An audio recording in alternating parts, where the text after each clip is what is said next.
The James Show Podcast. I saw the report. It was linked to another story I was reading on the Dallas Express. So I'm bringing Chris Putnam back on, the guy who runs the Dallas Express. First off, welcome back to the show. I feel like that can't be true, Chris. A third of Frisco? Because, look, I haven't spent a whole lot of time in Frisco lately, but I did about 20 years or so ago, and I don't remember it being that bad. So this is, if anything, a new development. But is that even a real number, Chris? Yeah. I think the last statistical number was about 26%, and that was some time ago. So I think 30% is probably about right. And by the way, James, this is going on in a couple of our affluent DFW suburbs. Southlake also has about 20% now. Oh, I didn't know this was a Southlake issue too. Okay, so the explanation I have on this is an unfettered illegal immigration where people are just streaming over the border to pick crops. These are people that are being brought here somewhat legally. The H-1B visa seems to be one of the big culprits, and the excuse is, well, we just need their technical expertise to work at some of these tech firms and headquarters that are in the Plano, Frisco area. And so this is not even a problem with illegal immigration, but this is a legal immigration situation. So is this even really a problem? Yeah, I think the wild majority of it is totally legal. They're H-1B applicants. And as you look at those two areas in particular, Frisco and Southlake, they're very affluent. They're also concentrated near a lot of large businesses, right? In Southlake, you're just literally next door to Westlake, where we have for a number of giant, financial services companies. And then, of course, in Frisco, you have Toyota, JCPenney, and T-Mobile, and Amerisource. But there's a ton of Oracle's there. IKEA's got a big one. There's a couple other technology companies. It's kind of close to the Intel one, and that I think is in Plano, if I remember correctly. So, correct. I think one of the. Go ahead. Oh, sorry. I was going to say. It's not even unique to those areas. We did a story, and we might have talked about on your show at one point, about how the Dallas Independent School District actually has 235 H-1B employees. Now think about that. We're closing schools, we're laying off teachers left and right all over the state, and we're bringing in H-1Bs. And a lot of them actually are here to teach bilingual education. So we're bringing in foreigners to teach the folks here that can't speak English now how to speak English. It's crazy. Okay, so one of the criticisms I hear of even pointing this out is, well, you're xenophobic, you're anti-immigrant, you just want this country to be straight white Christian males, and that's not really the case here. The concern about people coming here in droves and outnumbering the natives is that they turn it into wherever they came from. And if you think I'm exaggerating on that, how did we get Texas, y'all? How did that happen? We came here until we outnumbered the natives 10-1, and then we revolted and petitioned the mother country for annexation. That's how we got Texas. Hell, that's how we got America to begin with. So when people talk about unfettered immigration, whether it's legal or illegal, you got to ask, oh, how'd that work out for the Indians? How'd that work out for the people who were in Texas before it was Texas? So I think there's some legit criticism here. Here's where that concern really kicks in. In the report that I saw on Dallas Express, there's an elementary school, McSpedden, that is over 70% Indian children.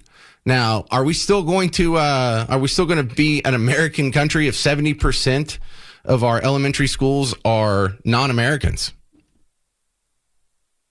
Well, I think you hit the answer to that, of course, is no. But, I'll tell you, I came from the tech industry, right? Originally, my entire career, places like IBM and Perot Systems, and then a company that I started and helped take public, certain technology skill sets that we do need some foreigners, regardless of where they're from, to do. They're just skill sets that are, for whatever reason, not practiced at the same level of competency as they are in some of these other countries. But they're really edge cases. And the economic issue and the jobs issue is a real one. Personal anecdote. I have a brother who's a very accomplished technology executive. And because we've imported all of these H-1B applicants, folks like him are struggling to get work right now. That's a very real dynamic that's going on in that industry. Let's talk about that a little bit more after the break here, because we're talking with Chris Putnam from the Dallas Express and a report that about a third of Frisco is now Indian immigrants. And is that really what's good for Frisco? And if you're like, well, why is that a big deal? Well, 20 years ago, it was 2.5%. Now it's over 30%. So that's like a 4,000% increase. And one of the culprits here seems to be the H-1B visa. And the criticism here is that unless you absolutely need these people and you can't find it anywhere in America, then you're just taking jobs from Americans, bringing in their lower paid replacements, and it's totally unnecessary. It's just hurting American people. So, Chris, with that reset here, is that a fair comparison to say that every single one of these H-1B visas is an American job that's stolen? It's definitely a large majority of them. Yes, as I pointed out earlier, there are a few unique skill sets, that are just easier to access in other countries. But for the most part, they're capitalists, right? I'm a capitalist. They're taking advantage of the rules that we've put in place legislatively. And yeah, it's absolutely having the effect of displacing American workers, just simply because H-1B workers are far more lower paid. So that's just undeniable that's the impact to Americans looking for jobs, particularly in the tech industry. Well, let's look at the positive side here.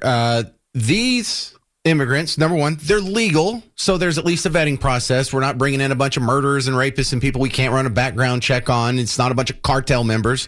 These are, somewhat skilled, somewhat educated, mostly white-collar workers.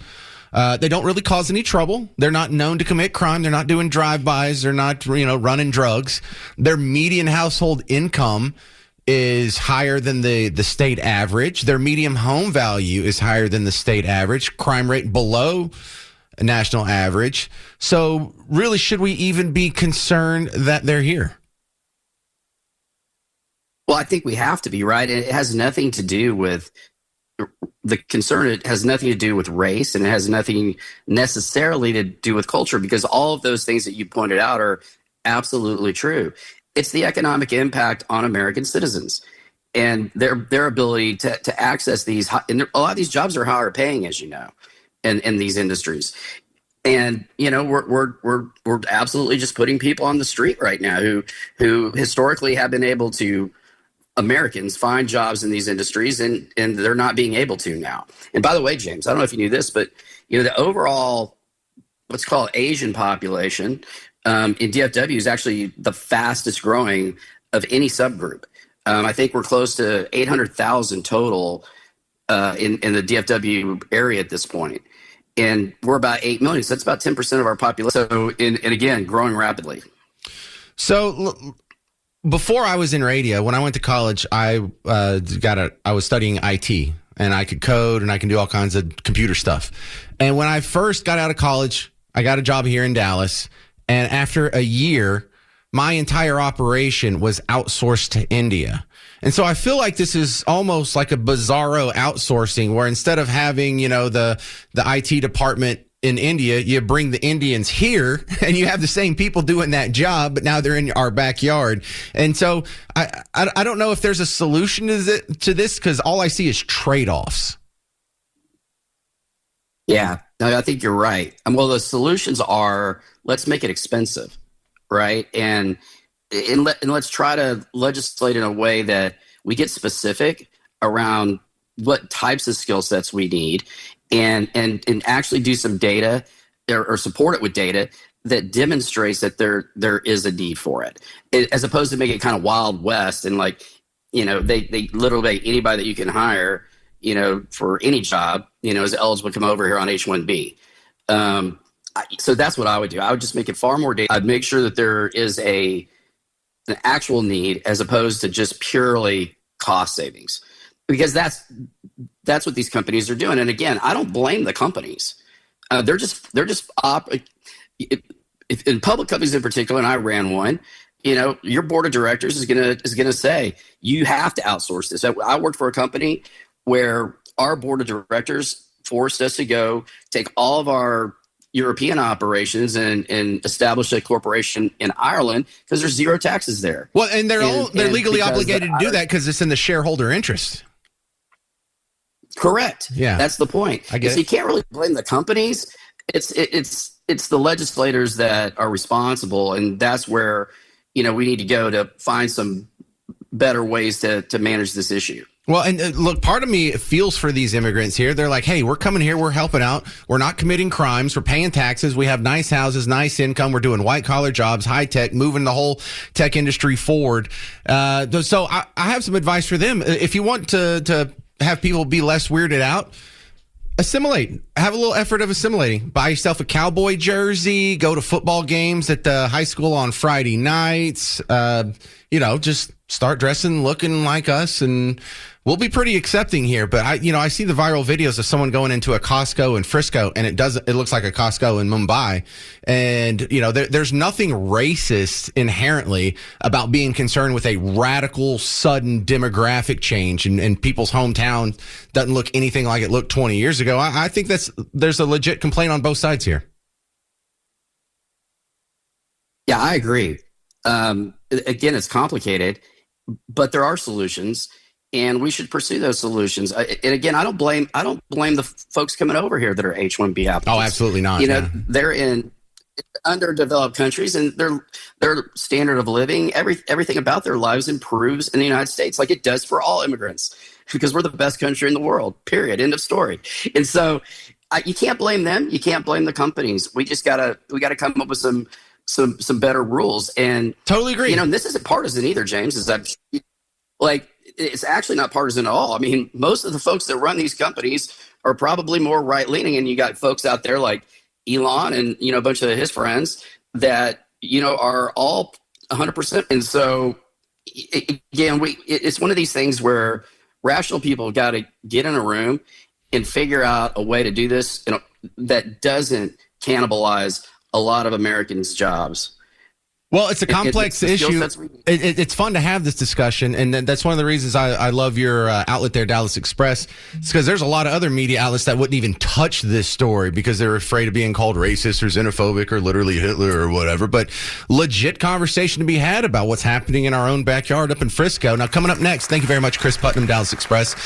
20 years ago, the Indian population in Frisco was 2.5%. Now it's gone up over 4,000%, almost 1/3 of the city. And so you also see concerns about the population in elementary schools. In McSpedden Elementary School, it is over 70% Indian, 15% white, 6% Hispanic, and all the other races are just dwindling down the horizon here. So what's going on here? Well, it sounds like the legal immigration system is being abused, where they're bringing in folks to do some of these tech jobs. And so there's a few issues here. Are we displacing Americans who would otherwise have those jobs? And these are pretty good paying jobs. This isn't mowing a lawn or scraping the algae off the side of your pool. These are mostly tech jobs, white collar jobs, a big chunk of which pay six figures. But on the other side, this isn't a community that's crime-ridden. This isn't a community that has a whole lot of negativity with it that you see from some of the other immigrants. This isn't cartel members. These aren't rapists and murderers. They have a higher average median income, higher average home price, tax-paying, educated workers, tech companies. So what's the deal? And it's uncomfortable for a lot of people to talk about because, the racial angle, but it's not racist to be concerned with a radical, sudden demographic change in your hometown. That doesn't make you a bad person. And we've also seen what happens when there's unfettered immigration, legal or illegal, where the foreign-born population starts to outnumber the native population. That's how we got America. And then that's how we got Texas. And then that's how we got California.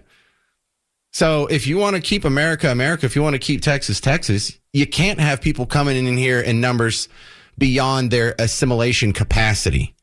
And since there's over 1 billion Indians out there, if we brought them all over here, this would not be Texas anymore. Now, would it? But I'm looking from the outside in. I don't live in Frisco. I haven't spent a whole lot of time up there. And so I'm asking for people who have seen this firsthand to share their stories. And we're going to start with who's been on longest, Chad. Chad in Frisco, you're on WBAP. Hey James, thanks for taking this on with Chris. Man, it's this one hits home for me, and I see all these different angles to it. But I'm just going to share something with you that I think hopefully this resonates with others. We moved to Texas 10 years ago, and we chose Frisco because the school ISD was one of the top 5. We couldn't afford Highland Park at the time. So, number 3 or something at that time was Frisco for our children. We moved there, moved to a new community west of the Star, where the Star is now. And it was one of those times where you're buying, and if you didn't buy right then, there was 10 people in line going to buy behind you. So we moved into a new community, moved into a new home, and it kept building around us. The community we moved into had about 250 homes. By the time it was completed, there was 5 families that were not of Indian descent. Let me be clear, we had 0 issues. We had 0 crime, just like everybody has said, right? No personal problems with anyone. The challenge is they changed the culture so much in these neighborhoods or communities that you no longer, because they do not assimilate, which you've mentioned several times, you don't grow up in Texas, right? You don't grow up in the United States of America. And that's for the first time ever. I'm a Midwest grown guy. First time ever, I realized what it was like to be an extreme minority in a community, and it did not feel good. Well, we saw microcosms of this throughout the country's history where, if you go into the cities on the coast, there will be a little Italy in New York, or there will be a Chinatown in San Francisco. And so you've had like this hesitation of assimilation, but only when you get concentrations of these people to where they're the majority in their neighborhood. But eventually you see it kind of dwindling out. But I don't see how it dwindles out if you keep up this level of immigration for much longer. Yeah, our kids weren't able to even enjoy the neighborhood, because culturally they you know what I mean, they stick to themselves, their own groups. They're not as welcoming. Like the community pool, the elders, the older gentlemen, they were the elders essentially. They would create their circle of trust at night and kind of take over, and people were intimidated because they're culturally kind of not as welcome. It doesn't mean they're not great human beings, but they're not open to saying, hey, come on in, come swim. You know what I mean? We're just hanging out. That doesn't happen. So people get naturally intimidated because there isn't that. I would wave to people of Indian descent, and a lot of times they would just stare at you. And I'm like, I just do one of those high five, how you high five yourself when somebody leaves you hanging. You're just trying to do that on a regular basis. And that just became the thing. And it's not about I love a human being, but it's just such a takeover when it's a complete community or neighborhood and you literally change. We just moved up to Prosper, and it's changing already there to the point of brand new school. They're talking about maybe not enough students for a football team because the demographic has changed so much. You want to talk about changing Texas high school not having a football team? What? That's crazy talk. That is madness. That is it. Listen, Indian immigrants, if you want to win us over, it probably needs to start with football, and then your music selection. You people that are playing your music really loud and whatever the stuff is, we're not familiar with it. And if you want to, I don't know, maybe play a little Morgan Wallen or something out of your pickup truck, I think that would go a long way to easing relations with your neighbors. Thank you for sharing your story, Chad. Let's go to Elizabeth. This is Elizabeth and Electra. You're on WBAP. Hey, Parker. Love the U2 intro. By the way, how I got wrapped up into this with personal experiences. I grew up, like every girl here in America, dreaming of being a princess, I guess. Like childish dreams and stuff like that. And then as I got older, I appreciated certain ethnicities for how they were more towards family and how they took care of their women and so on and so forth. Fell in love with an American boy. We were supposed to get married. Didn't happen. Family got in the way. Abusive family members. And throughout my life, thereafter, I became disaffected because I was taken advantage of and abused. I was very pretty when I was younger. I'm not any longer, but I was so pretty that I was taken advantage of left and right. And I was very naive too. So eventually I got tired of being used by American men, so I decided to try a foreigner who happened to be, from what he's told me, he's from India. I don't know. He's more the stature and otherwise of a Pakistani, in my opinion. He flew into the U.S. to New York City from South Africa, and he got into South Africa from Botswana. He came in on a 3-day visitors conference visa, overstayed, found others within his Muslim Indian community that hid him out until they were able to get him certified for being sponsored for what they hired him for. And then he got me involved with him, lied to me, told me he wasn't married to anybody overseas back home, and had the religious ceremony, but after for marriage. But after that, he refused to do anything legally. And so, yeah, he was using me for what he hoped to be a green card. And he wanted to have babies right away. So he was going to use me for anger baby stuff, too. And when I didn't know it. I was so dumb, naive, tech-wise. How many babies did you have? How many babies did you have with him? Twins. I had one pregnancy with twins. And before that, I had 4 or 5 miscarriages. Oh, my God. Yeah, within a year. And I'd never had miscarriages before. So I don't know what happened, but I know the miscarriages, I've tried to think back when the miscarriages started happening and everything, because it was shortly after everything, a few months, he had finally told me about Elizabeth, him coming in. Your story's fascinating, but I've got 4 more people that I want to get their stories in too. What lessons do we need to learn from this in a sentence or two? Make sure you know who you're dealing with, and always check on the legality of things, and be aware of when people refuse to do things legally because they're wrong. And there's so many things that I can tell you. All right, send me an email because I want to hear the rest of that story. It does sound good. Thank you very much, Elizabeth. This is Tim in Burleson. You're on WBAP. Hello? Hey, Tim, go. Oh, hey, man, just real quick, so the immigrant community, they're here, they're not going anywhere, they're driving, they pay their taxes, as you mentioned, they're generally not criminals. Why would they need to assimilate? Like, I go to New York, I go to San Francisco, those guys in Chinatown, sometimes I question if they even know who the president is. And they seem to be functioning completely separate without doing so, and not in any hurry by any stretch of the means to assimilate.